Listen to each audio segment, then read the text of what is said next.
আসসালামু আলাইকুম। আইটি টেকে সবাইকে স্বাগতম। আশা করি আপনারা সবাই ভালো আছেন। দেখতে পাচ্ছেন স্ক্রিনে ব্লাম। অনেকেই বলছে ব্লাম হ্যাক হয়েছে। আসলে ব্লাম তাদের ওয়েবসাইটটাকে আপডেট করেছে এবং ব্লামে নতুনত্ব নিয়ে এসেছে। দেখতেই পাচ্ছেন তারা ফুল থিম ডিজাইনটাই চেঞ্জ করে ফেলেছে, ইউনিক ডিজাইন নিয়ে এসেছে।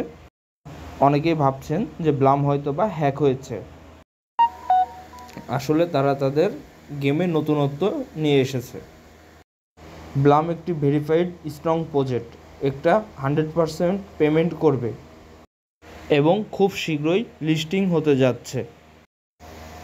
সমস্ত প্রকার মাইনিংয়ের আপডেট জানতে আমাদের আইটিটিকে সাবস্ক্রাইব এবং লাইক দিয়ে পাশেই থাকুন। আমাদের চ্যানেলে প্রতিনিয়ত মাইনিংয়ের আপডেট দেওয়া হয়। ধন্যবাদ সবাইকে। আইটি টেকের সাথেই থাকুন।